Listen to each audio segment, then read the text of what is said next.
Saludos cordiales. En esta video presentación estaré hablando sobre el tema de agitación y mezcla del Laboratorio de Operaciones Unitarias 1. Mi nombre es Lourdes Cepeda, de la sección 3 de los viernes, y espero que esta video presentación sea de su total agrado. Hablemos ahora sobre la agitación. La agitación se refiere a la acción de forzar un fluido por medios mecánicos para que adquiera un movimiento circulatorio en el interior de algún recipiente.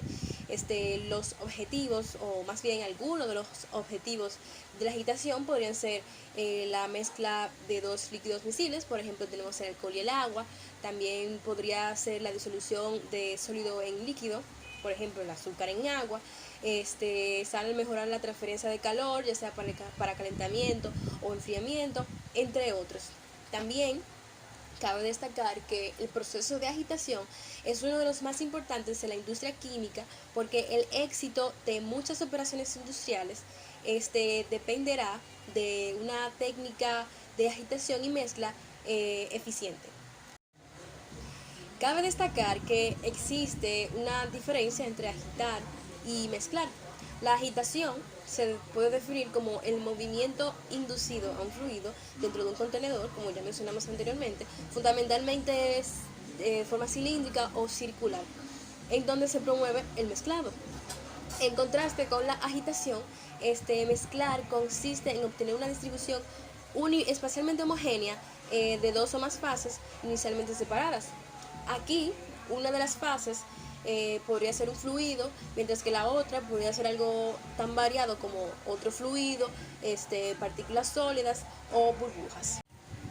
Ahora hablemos sobre los tipos de mezcla según la uniformidad de mezclado. Tenemos los fluidos miscibles, que son aquellos que alcanzan un alto grado de homogeneidad. Cuando los fluidos involucrados son miscibles entre sí, este tipo de mezclas es considerado el más sencillo. De esta manera, solo es necesario uniformizar, es decir, llevar las variaciones de concentración a niveles aceptables. Para los fluidos inmiscibles, cuando se requiere mezclar dos fluidos inmiscibles, por lo general estos son de baja densidad, el sistema de agitación se diseña para crear pequeñas gotitas que se dispersan en el interior del segundo fluido. Por ello, en este caso, la agitación se emplea para mejorar las condiciones de transferencia de masa, y si la agitación se detiene, las dos fases se separarán, conllevando a la reducción del área interfacial. En mezcla entre sólidos y líquidos, en estos casos es necesario suspender las partículas sólidas en un líquido que por lo general es de baja viscosidad. De esta manera, la agitación tiene la función de evitar la sedimentación o la flotación y proveer una buena transferencia de masa entre el sólido y el líquido. Si la agitación se detiene, entonces por lo general las partículas sólidas se sedimentarán o flotarán dependiendo de la densidad relativa. Tenemos ahora la mezcla gas-líquido. Este tipo de proceso conlleva agitar una mezcla gas-líquido para generar una dispersión de burbujas de gas en fase líquida. Este tipo de mezclas son inestables y se separan cuando la agitación es detenida. Algunas de estas mezclas se emplean para generar pastas o espumas. Luego tenemos las mezclas con transferencia de calor.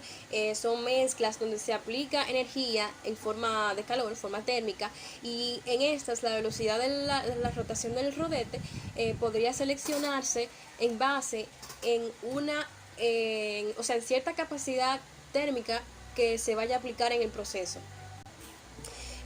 Luego tenemos la mezcla excesiva.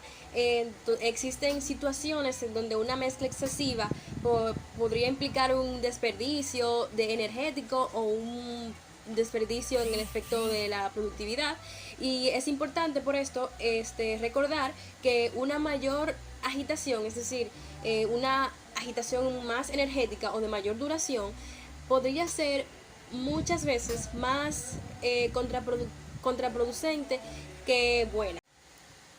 Hablemos ahora sobre agitadores. Generalmente el equipo consiste en un recipiente cilíndrico o redondo y puede ser abierto o cerrado, y un agitador mecánico montado en un eje y accionado por un motor eléctrico.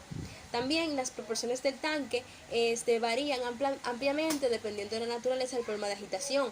Además, el fondo del tanque debe ser redondeado o por lo menos de forma cilíndrica, con el fin de eliminar bordes rectos o regiones en las cuales no penetra la corriente de fluido.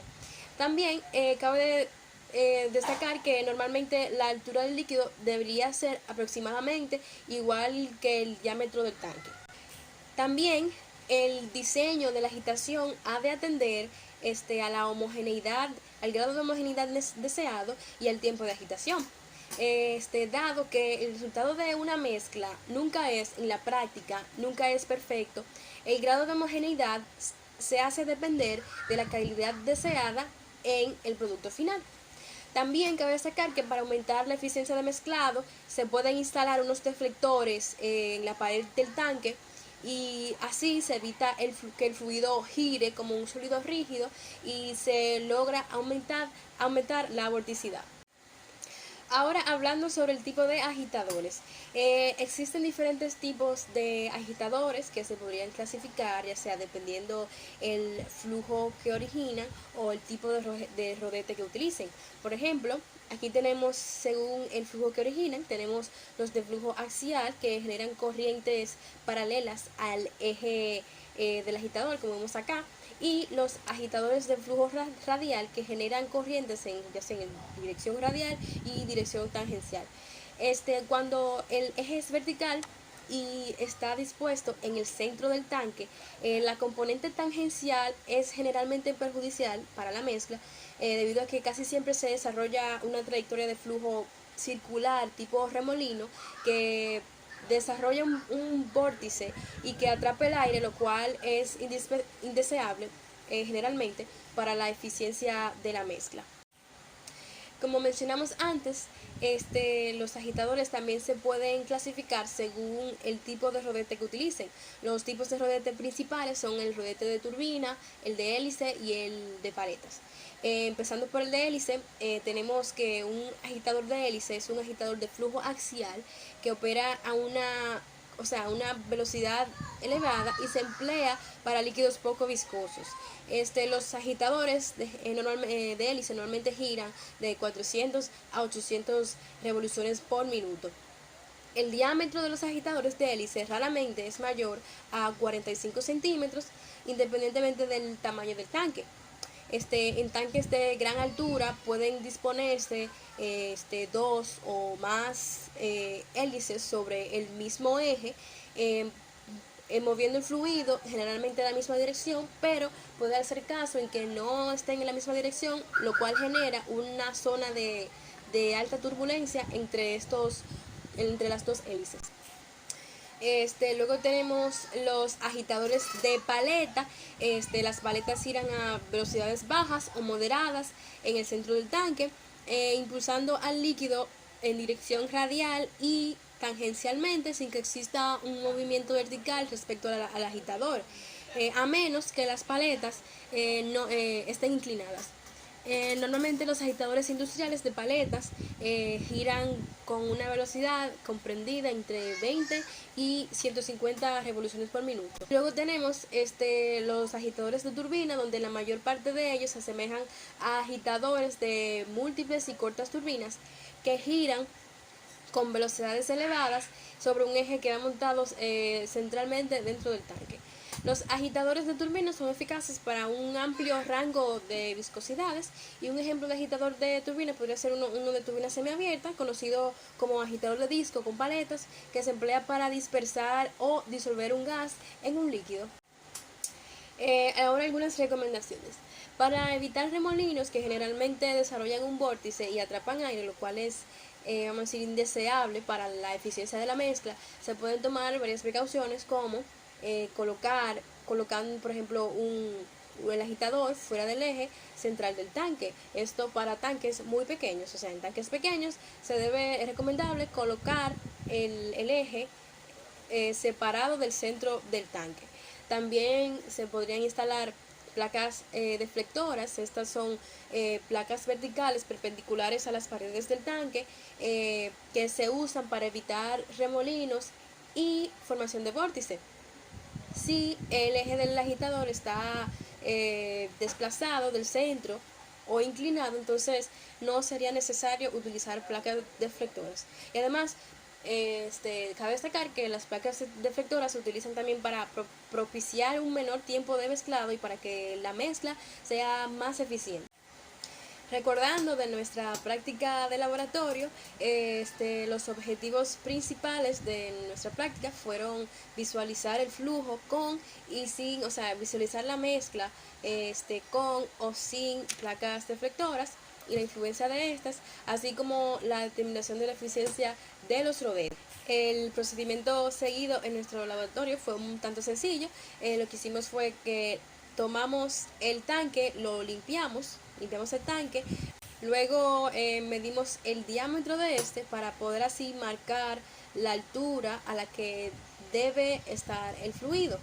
Luego colocamos el rodete a utilizar, en este caso fue de turbinas, y luego se llenó el tanque con agua hasta la marca del diámetro que marcamos anteriormente, y luego se enciende el agitador. Una vez prendido y una vez que se estabilice el agitador, entonces se le agregaron 100 mililitros de pintura blanca, y justo cuando la primera gota de pintura tocó el agua, pues entonces se empieza a tomar el tiempo. Una vez que notamos una mezcla uniforme de agua y pintura, pues entonces apagamos el agitador, paramos el cronómetro y luego hicimos una medición de velocidad con el uso de la cámara de destellos múltiples. Luego vaciamos el tanque y se hizo el mismo procedimiento anterior, pero en este caso utilizamos las placas deflectoras. Luego, con los valores ya obtenidos y anotados, entonces se hicieron los cálculos debidos del número de Reynolds y del factor de tiempo FT con estas fórmulas presentadas. Entonces, con los datos obtenidos y los cálculos hechos, pudimos concluir que el fluido, según el número de Reynolds, era turbulento, y también que pudimos notar que el factor de tiempo es mucho mayor cuando se utilizan deflectores. También cabe destacar que el tiempo de mezclado cuando se usan los deflectores es mucho menor, y que cuando no se usan, lo cual deja en evidencia que los deflectores influyen de manera positiva en el mezclado de sustancias. En conclusión, pudimos ver de lo que se trata en sí el proceso de agitación. También vimos la diferencia entre la agitación y el mezclado. La agitación es un movimiento mecánico que se utiliza para propiciar el mezclado, y el mezclado es un grado, puede decirse que es un grado de uniformidad entre dos o más sustancias. También vimos los tipos de mezclas que se pueden dar dependiendo de la uniformidad de ellas. Vimos los tanques, los tipos de tanque de agitadores que se podrían clasificar dependiendo del flujo, de la dirección del flujo, así también como el tipo de rodetes que utilizan. También vimos algunas recomendaciones para evitar que se creen vórtices en el fluido, lo cual es indeseable en la mezcla. Y hablamos un poco sobre la práctica que realizamos en el laboratorio hace algunos meses. Con esta información podemos entonces determinar también o fijarnos en que el proceso de agitación y mezclado son procesos o técnicas ampliamente utilizadas en la industria química, y por lo tanto es importante tener un dominio sobre estas. Más bueno, al final entonces me despido. Esta fue mi presentación. Mi nombre es Lourdes Cepeda. Aquí está mi matrícula y soy de la sección de los viernes, la sesión 03. Espero que esta video presentación haya sido de su agrado. Gracias por escuchar.